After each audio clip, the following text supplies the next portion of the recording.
மாற்றத்திற்கான 2வது நாள். அதாவது முதல் நாளே வந்து தாவேகா நிர்வாகி போக்சோவில் கைது. இன்னைக்கு திருட்டு கேஸ்ல இன்னொரு தாவேகா நிர்வாகி கைது. பாத்தீங்களா? அதுக்கெல்லாம் வாய்ப்பே இல்லையே. ஏன் அப்படி சொல்றீங்க?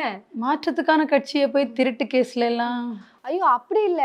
இருக்கிற எல்லா பாலியல் குற்றவாளிகளையும் பொறுக்கி அவங்களே வந்து ஒழிச்சிறதால, அங்க வந்து பாலியல் குற்றங்கள் நடக்காது. இப்ப திருட்டு கேஸ்லயும் அப்படிதான் ஒருத்தர் வந்து ஓகே ஓகே நீங்க பாருங்க 2வது நாளே கட்சிக்குள்ள இருக்கிற திருடங்கள்லாம் வெளியே வர்றாங்க. எதுக்குன்னா இன்னும் வர 5 வருஷத்துல நடந்து எங்க தலைவருக்கு கெட்ட பேர் வந்துடக்கூடாதுன்னு. ஓகே முல்லை முள்ளால் எடுக்கணும்னு சொல்லுவாங்களே, அது மாதிரியான விஷயங்கள் தான் இது எல்லாமே. ஓகே ஓகே இன்னைக்கு பாத்தீங்கன்னா ஒரு கவர்மெண்ட் ஹாஸ்பிட்டல்ல, அதாவது நீ ஏதோ ரோட்ல போறவிட போனை வாங்கினா கூட பரவாயில்ல, ஒரு பொது மருத்துவமனையில சிகிச்சை எடுத்திருக்க ஒரு நபர்கிட்ட போய் போன் திருடுறேன்னா எவ்வளவு கேவலமான ஒரு செயல். திருடிட்டு என்ன சொன்னாரு பாத்தீங்களா? அதுதான் நான் ஹைலைட். யார் தெரியுமா, எங்க அப்பா யார் தெரியுமாங்கிற மாதிரி நான் டிவி கேல உள்ளவன், என் மேல கை வச்சீங்கன்னா பூகம்பமே வெடிக்குங்கிற லெவலுக்கு பேசணும்னா சொல்லுவாங்கன்னா, இன்னும் நீங்க எவனோது திருடிட்டு போயிட்டான், உடனே இந்த தாவேகா நிர்வாகி நீ எப்படி சொல்றீங்கன்னா, நாங்க சொல்லல. ஒருத்தர் தும்முனப்போ நீ யார காரணம் சொன்னியோ அவனே சொல்றான், நான் எவ்வளவு பெரிய ஆள் தெரியும்ல, வட்ட செயலாளர் சம்திங்னு நினைக்கிறேன். எல்லா வட்ட செயலாளரும் இதே வேலையை நேத்து இருந்து வட்ட செயலாளர், இது வந்து நிர்வாகின்னு மட்டும் போட்டிருந்தாங்க. ஓகே அது நீங்க நிர்வாகி எங்களுக்கு யாருமே தெரியல, நீ வாயை திறந்து நீதான் வாண்டா சொல்லிருக்க டிவிக்கு அப்படின்ற மாதிரி சொல்லியிருந்தேன். அப்ப பாருங்க எதிர்காலத்துல இவங்க எதை கேள்வியும் கேட்க முடியாது. நாளைக்கு ரோட்ல இறங்கி அட்டலி எல்லாம் பண்ணுவாங்க. எது கேட்டாலும் நான் யாரு தெரியல, அவங்க டிவிக்கு எங்க அண்ணா யாரும் தெரியல அவரு, ஆனா நாங்க என்ன வேணா பண்ணுவோன்ற மாதிரி இறங்குவாங்க. ஆமா நான் கூட ஒரு மீம்ஸ் பார்த்தேன், உன் தம்பின்னு சொல்லி நீ தான் என் அண்ணன்னு சொல்லி பாட்டிலுக்கு 10 ரூபா எக்ஸ்ட்ரா கேட்கறானே அப்படின்லாம் மீம்ஸ் பார்த்தேன். இப்போ இந்த மாற்றம் நம்மளை எங்க கொண்டு போய் விட போகுதுன்னு தெரியல. ஏன்னா விஜய் அண்ணா இப்படி அடல்ட்டை டார்கெட் பண்றதை விட சின்ன பசங்களை தான் டார்கெட் பண்ணி வச்சிருக்காரு. விசில் எடுத்து காதுலயே ஊது, டிவிக்கேன்னு கத்து, அழுது ஓட்டு போடவேன்னு சொல்லியிருக்காரு. இல்ல அழுதுனா இன்னொரு ஞாபகம் வந்தது, நேரசிடம் வெளியே எனக்கு ஒரே ஒப்பாரியாம எல்லாருமே போயிட்டு. இல்ல எனக்கு என்ன புரியலனா, நீங்க அப்டேட்டாவே இல்லையா? நேத்துல இருந்து செய்தி வந்துட்டு இருக்கு, ஆளுநர் இப்படி செக் வச்சுட்டாரு, விஜய்க்கு பதவி ஏற்பு இன்னைக்கு நடக்கிறதுக்கு வாய்ப்புகள் ரொம்ப குறைவுன்னு. எதையுமே நியூஸே பார்க்க மாட்டீங்களா நீங்க? நாலு டிவிகே பேஜ் இன்ஸ்டாகிராம்ல ஃபாலோ பண்ணிட்டு அதுல என்ன வருதோ அதை மட்டும் பார்த்துட்டு வருவீங்களா? அழுகுறாங்க, ஏன்னா எப்படியாவது சீட்ல உட்கார வச்சிருங்க. யாரையும் சீட்ல உட்கார வச்சது ஓகே. ஒரு அம்மா என்ன சொல்லுது பாத்தீங்களா, ஒரு வாட்டியாவது அவரை பாத்துடலான்னு வந்தேன். இவங்க எல்லாம் இன்னும் இந்த ஒரு மாய பிம்பத்துல இருந்து வெளியவே வரல. நான் என்ன கேக்குறேன், அவர் தான் என்ன சிஎம் ஆக்கிட்டீங்கன்னா மாசம் மாசம் ஊரா வர்றேன்னாரு, அப்ப பாத்துக்கலாம்ல. ஏன் உள் விளையாட்டு அரங்கத்துல வந்து அழுதுகிட்டு இருக்கீங்க? எல்லாருமே அழுகுறாங்க. எப்படின்னா விஜய் பாத்துடலான்னு வந்தோம், அப்ப இவர் சிஎம் ஆனாலுமே இதெல்லாம் வந்து தடுக்கப்படுமானா கண்டிப்பா கிடையாது. கண்டிப்பா தடுக்கக்கூடாது. ஏன்னா எனக்கு புரியல, நீங்க எல்லாம் இன்னுமே அவரை ஒரு சினிமா ஸ்டாரா பாக்குறீங்க. பொலிட்டீஷியனுங்கிறவங்க உங்கள ஒருத்தரா வந்து வேலை செய்யதான் வந்திருக்கேன்னு தானே அவர் சொன்னாரு. அப்புறம் என்னத்துக்கு அவரை பாக்குறதுக்கு நீங்க அழுதுகிட்டு வரீங்க? போட்டோம் வெயில போய் நில்லுங்க, நீங்க திருந்தாத ஜென்மங்களே, திருந்தவே மாட்டீங்க. ஏதோ ஒரு நியூஸ பாத்துட்டு எவனோ சொன்னாங்க. நீங்க வெயில்னு சொல்லாதீங்க, சூரியன் தானே வெயில் அடிக்குதுப்பாங்க. வந்து அதிக வெயில் அடிக்குது காரணம் நாங்க நேரசிடத்துக்கு விஜய் பார்க்கலான்னு போனோம், இன்னைக்கா பார்த்து சூரியன் பொளக்குது திமுக சதி அப்படின்றாங்க. சொன்னாலும் சொல்லுவாங்க. இன்னொன்னு, விஜய பதவி ஏற்க விடாம பண்ணது ஆளுநர், அதை எதிர்த்து கேள்வி கேட்கறது விஜய் தவிர எல்லாருமே. ஆனா என்ன சொல்றாங்கன்னா, எங்க கட்சி பிரச்சனையை நாங்க பாத்துக்கிறோம், உங்க வேலையை பாருங்கன்ட்டாங்க. ஆமா பாத்தீங்கன்னா இன்னைக்கு ஸ்டாலின் அவர்கள் எவ்வளவு நாகரிகமான அரசியல் தலைவா, நீங்க ரொம்ப நாகரிகமா இருக்கீங்க. அநியாயத்துக்கு நாகரிகமா இருக்காரு. அந்த நாகரிகம் அவருக்கு ஆபத்தாவே போய் முடியுது. என்ன நினைக்கிறாங்கன்னா, பயப்படுறாரு, அதனாலதான் விஜய சப்போர்ட் பண்றாரு. எதுக்கு பயப்படணும்? எதிர்கட்சிக்காரனை பார்த்து ஆளுங்கட்சிக்காரன் தான் பயப்படணும். எதிர்கட்சிக்காரனுக்கு பயப்பட வேண்டிய அவசியமே கிடையாது. கிளியரா சொல்லியிருந்தாரு, நாங்க வந்து எந்த அரசியல் ரீதியாக எந்த பிரச்சனையும் ஏற்படுத்த மாட்டோம், நீங்க 6 மாசத்துக்கு தடையின்றி நீங்க அரசியல் செய்யலாம். இது எவ்வளவு பெரிய வார்த்தைகள். புதுசா கட்சி தொடங்கி வந்திருக்கீங்க, நாங்க எதுவுமே உங்களை அடிக்க மாட்டோம், எதுவுமே பண்ண மாட்டோம், உங்களோட திட்டங்களை வந்து நீங்க செயல்படுத்துங்க. அந்த 2000 ரூபாய் கொடுக்குறேன்லாம் சொன்னீங்களே, அதெல்லாம் முடியாத காரியம் எங்களுக்கு தெரியும், அரசியல் அனுபவம் நாங்க சொல்றோம். அட்லீஸ்ட் 1000 ரூபாய் கொடுத்துருந்தல, அதையாவது கண்டினியூ பண்ணுங்க. இந்த மகளிர் விடியல் பண்ணும் கண்டினியூ பண்ணுங்க. அப்புறம் இந்த குடும்ப அட்டை இருக்கிறவங்க எல்லாருக்குமே சிலிண்டர் ஃப்ரீன்னு சொன்னீங்களே, அது கண்டிப்பா சாத்தியம் கிடையாது.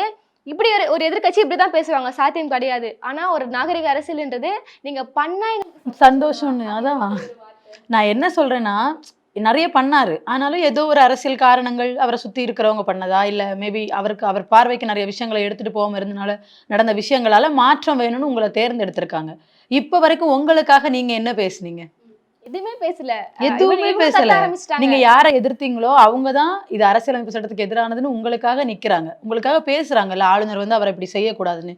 ஆனா இந்த ஆளுநர் விஷயத்துல உங்களுக்கு எந்த சந்தேகமும் வரலையா? எனக்கு ஒரு சந்தேகம், அது என்ன ஆளுநர் சந்திப்பு நடக்கும்போது இவரும் அதே ட்ரெஸ் கோட்ல இருக்கிறாரு. எனக்கு அது இப்ப யாராவது கமெண்ட் பாக்ஸ்ல போய் ஆளுநர் கோட் வேர்ட் அக்செப்ட் போட்டாங்க இது எல்லாரும் ஒரே கலர்ல இருக்கீங்களா, ஒரு ஆளுநரே அவங்க ஆளா இருப்பாங்களோ. ஆமா, என்ன டவுசர் போட வேண்டிய இடத்துல பேண்ட் போட்டிருக்காங்க, அவ்வளவுதான் வித்தியாசம். அந்த அந்த நாங்க வேற எதுவுமே பேசவே இல்ல. நாங்க அதுதான் சொல்றோம். சரி, அந்த 108 அந்த மேஜிக் நம்பருக்கும் இந்த 108 எமர்ஜென்சி நம்பருக்கும் ரொம்ப நாளா போராட்டம் போயிட்டு இருக்கு போலியே. ஆமா, ரொம்ப நாளா போராட்டம் போயிட்டு இருக்கு. அதாவது டெபாசிட் இழந்தவங்க கூட ஜாலியா சுத்திட்டு இருக்கான். 108 பெரும்பான்மை அண்ணன் பிச்சை எடுத்துட்டு இருக்காரு. தம்பிகளா நீங்க கோவப்படாதீங்க, உங்களை சொல்லல, அவங்க பொதுவாக சொன்னாங்க. அவங்க டெபாசிட் இழந்து நான் உங்களை சொல்லல, ஏன்னா உங்க உழைப்ப நான் மதிக்கிறேன். ஸ்டில் நவ் நீங்க பேசுறது தப்பா இருந்தாலும் உங்க உழைப்ப நான் மதிக்கிறேன். நான் உங்களை சொல்ல, பொதுவா டெபாசிட் இழந்த எல்லாருமே நிம்மதியா இருக்காங்க. பாத்துக்கலாம், வெற்றி தோல்வி சகஜம்னு.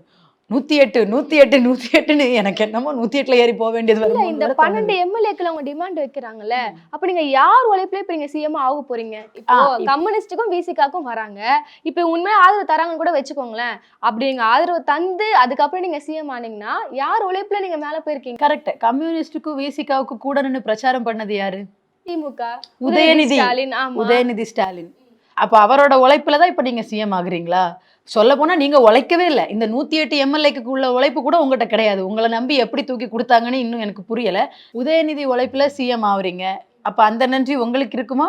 இல்ல, உதயநிதியோட இப்போ அந்த அரசியல் நாகரிகம்ன்றது ரத்தத்திலே இருக்குன்னு சொல்லிட்டு அன்னைக்கே ப்ரூஃப் பண்ணாரு. எலெக்ஷனோட ரிசல்ட் டே அன்னைக்கே கூட உதயநிதி கிட்ட போய் இன்டர்வியூ எடுக்கிறாங்க. அந்த பேட்டி எடுக்கும்போது முதலமைச்சரான விஜய்க்கு வாழ்த்துக்கள்னு சொல்றாரு. அப்போ இன்டர்வியூ எடுக்கிற ஷாக் ஆகுறாரு. நீங்க விஜய்க்கு வாழ்த்து சொல்றீங்களா? ஆமா, விஜய்க்கு வாழ்த்து சொல்றேன். விஜய்க்கு மட்டும் இல்ல, வெற்றி பெற்ற எல்லாருக்குமே நான் வாழ்த்து சொல்றேன்றாரு. அப்போ அது ரத்தத்திலேயே அது இருக்கு, அந்த நாகரிகம். அதைத்தான் இன்னைக்கு அவங்க அப்பாவும் பண்ணியிருக்காரு. ஆனா இந்த நாகரிக அரசியல திமுக தொண்டர்களால ஏத்துக்க முடியாது. ஐயா போதும், இந்த நாகரிக அரசியலை முடிச்சுக்கோங்க, எதிர்க்கட்சியா இறங்கி களமாடுங்கன்னு சொல்றாங்க. அவரு இல்ல, ஒரு 6 மாசம் பொறுத்திருந்து அடிப்போம், பாவம் இப்பதான் சிஎம் சீட்டையே பாக்குறாப்ல, அதனால கொஞ்சம் பொறுத்திருந்து அடிப்போம். இப்ப திமுக தரப்புல இருந்து அவங்க கன்ஃபார்மா ஒரு பதில கொடுத்துட்டாங்க. அதாவது இப்ப விஜய் சிஎம் அது சிக்கல்லாம் போயிட்டு இருக்குல்ல, அதுக்கு நாங்க காரணம் கிடையாது, இது பாஜக தான் காரணம். ஒருவேளை ஃபியூச்சர்ல பாஜக அந்த மாதிரி வேலைகளா பண்ணா போராட்ட காலத்துல திமுக தான் முதல்ல நிற்கும். அதனால அவங்க கன்ஃபார்ம் பண்ணிட்டாங்க. ஏடிஎம்கே தகவல்களை கன்ஃபார்ம் பண்ணிருக்காங்க போலியே. ஆமா, அவங்க என்னன்னா நாங்க போகவே இல்லை. இன்னொன்னு அதிமுக 2ஆ உடையுது 4ஆ உடையுதுன்னு சில பேச்சுக்கள் போயிட்டு இருந்துச்சு. அப்படியெல்லாம் எதுவும் கிடையாதுன்னு எடப்பாடி தரப்புல இருந்து சொல்லப்பட்டுருச்சு. ஆனா இன்னுமே அரசியல் வட்டாரங்களை நியூஸ் கசிச்சுட்டே இருக்கு. என்னன்னா எஸ்பி வேலுமணியும் சண்முகமும் அதுக்கான பேச்சுவார்த்தையில இருக்காங்க. அதுக்கு பயந்துகிட்டு தான் எம்எல்ஏக்களை புதுச்சேரி ரெசார்ட்ல பாதுகாப்பா தங்க வச்சிருக்காங்க. ஏன்னா பேரம் பேசுற தொகை இருக்குல்ல, ஒரு தலைமுறையவே செட்டில் பண்ணிடலாம். ஆமா, தாவேக்கால இருந்து 50 கோடி ஒரு எம்எல்ஏக்கு பேரம் பேசுறாங்க போலவே. அதாவது நாங்க ஓட்டுக்கு காசு கொடுக்கல, ஆனா ஆல்ரெடி ஓட்டு வாங்கி இருக்கிற எம்எல்ஏக்கு காசு கொடுத்து கூட்டிட்டு போயிடுறோம். உழைக்கிறது கஷ்டம், காசு கொடுக்கறது எங்களுக்கு ரொம்ப ஈஸி. ஏடிஎம்கே பயம் ஆயிடுச்சு, ஐயோ 50 கோடி எங்க புட்டிட்டு போயிட்டு போறாங்கன்னு சொல்லிட்டு எல்லாரும் புதுச்சேரிக்கு வர வச்சுட்டு கூவத்தூர் மாதிரி இங்க கேட்டா ஒண்ணு, நாங்க சும்மா வெக்கேஷனுக்கு வந்திருக்கோம், கோடி உரிமைக்காக வந்திருக்கோன்ற மாதிரி பொத்தி வச்சிட்டு இருக்காங்க. இப்படி அதிமுக நடுங்கிட்டு இருக்காங்க. தாவேக்கா ஒரு நடுக்கத்துல இருக்காங்க. எங்க நான் ஆல்ரெடி 118க்கு ஊசல் ஆடிட்டு இருக்கேன், அங்க எங்கேயும் போயிட்டு இருக்கேன், இருக்கிறோட பிச்சுட்டு போயிட்டு போறான்னு சொல்லிட்டு அவங்க ஒரு ரெசார்ட்ல தங்க வச்சிருக்காங்க.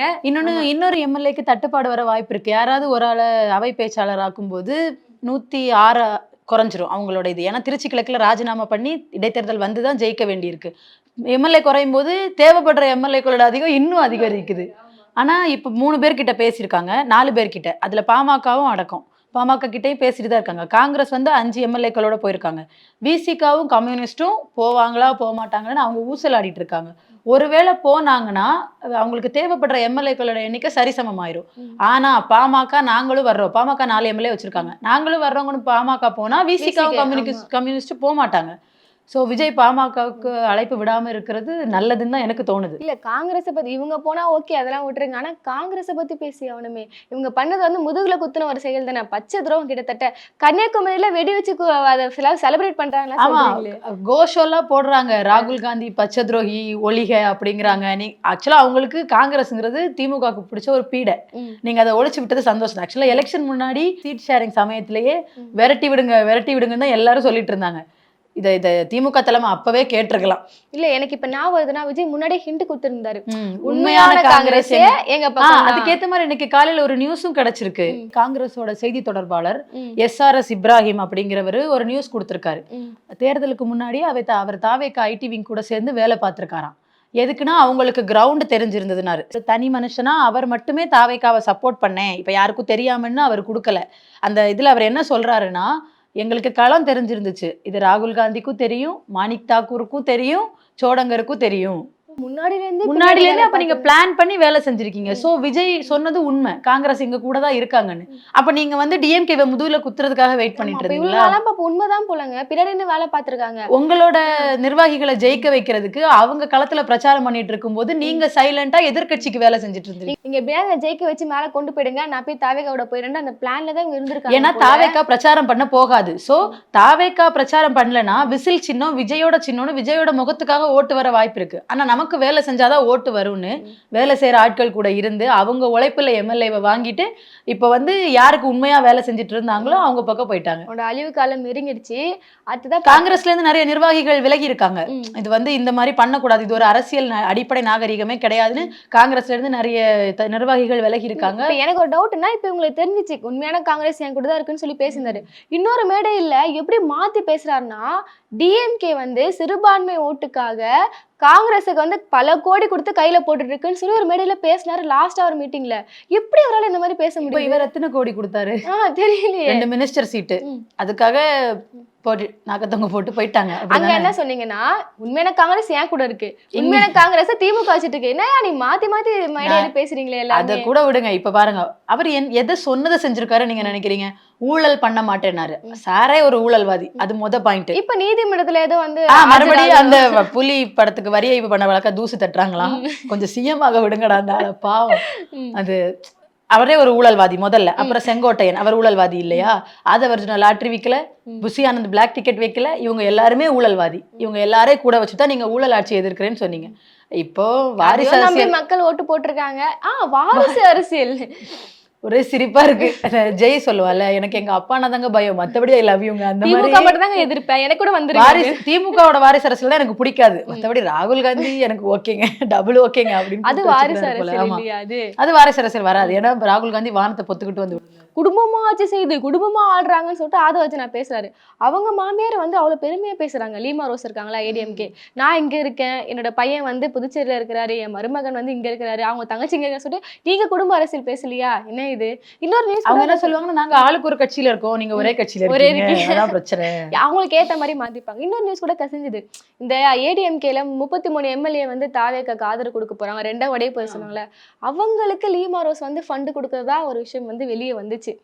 ஏன்னா மருமகனுக்காக தான் பண்ணுவோமே அப்படின்ற மாதிரி இறங்கி. அப்ப நீங்க வந்து சண்டை இல்ல, சும்மா பிரிஞ்சு இருந்துட்டு சரி ஓகே ஒரே கட்சியில வந்தா ஒத்துக்குவீங்களா வாரிசு அரசியல் பண்ணிக்கிறீங்கன்னு? ஆமா, அவங்க அதுக்கேத்த மாதிரி மாத்திப்பாங்க. இப்ப இந்த சண்டை சும்மா நடிக்கிறேன்றீங்கல்ல, அது எப்படி இருக்குன்னா பிஜேபியும் தாவேக்கும் இணைந்து ஒரு நாடகம் ஆடுறாங்களோ அப்படின்னு ஒரு படம் எடுக்கிறாங்க.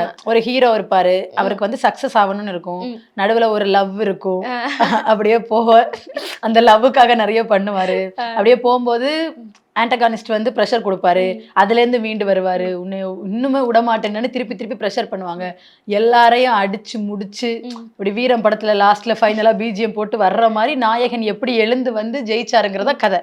அந்த படம் தான் இப்ப தமிழ்நாட்டுல ஓடிக்கிட்டு இருக்கு. அதை வந்து மக்கள் போட்டு பாத்துட்டு இருக்காங்க. ஆன்டகானிஸ்ட் ப்ரெஷர் கொடுக்கலாம், ஆனா இங்க ப்ரெஷர் கொடுக்கறது அவங்க ஆட்களே, குடும்பத்துக்குள்ள இருந்துட்டு துரோகம் பண்றீங்களாடா அந்த மாதிரி அவங்களே ப்ரெஷர் கொடுத்து. இப்ப காங்கிரஸ் ஒரு நிபந்தனை வச்சிருக்காங்கல்ல அவருக்கு, என்டிஏ கூட்டணியில இருக்கிற யாரையுமே நீங்க சேர்த்துக்க கூடாது அப்படிங்கிறாங்க. உன்ட்ட 5 எம்எல்ஏ தான் இருக்கு, நீ வாய் பேசுற, அப்ப எனக்கு மிச்சம் எம்எல்ஏ தேவைப்படுது, நான் என்ன பண்ணணும்னு அவர் கேட்டா இவர் என்ன பண்ணுவாரு?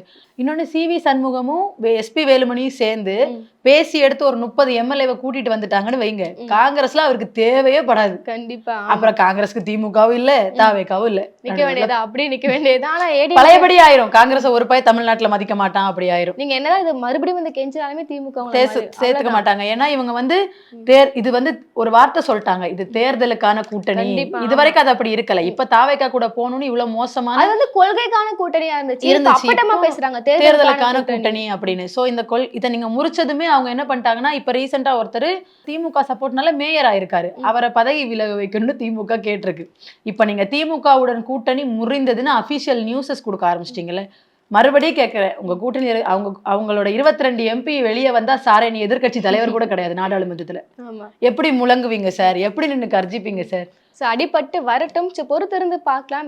தள்ளி தள்ளி போயிட்டு இருக்கு பதவி ஏற்கும் நாள், எங்க போய் முடிய போதோ. பாவமா இருக்குங்க, லைட்டா பாவமாவும் இருக்கு, யாராவது கொடுங்கடா அப்படின்னு. இப்ப நம்ம ஒரு அப்டேட் கொடுத்துடலாம், தயவு செஞ்சு விஜய் ரசிகர்கள் போய் நான் நேரு சீட்டை நிக்கிறேன், இது 12 மணிக்கு பதவி ஏற்கிற நியூஸ் வந்துச்சுன்னா போய் நிக்காதீங்க, அப்படிலாம் வரப்போகுது கிடையாது. அபிஷியலா பதவி ஏற்கிற நியூஸ் வந்துச்சுன்னா உங்க ஐடி விங்ஸ் இருப்பாங்கல்ல, அவங்களே போடுவாங்க.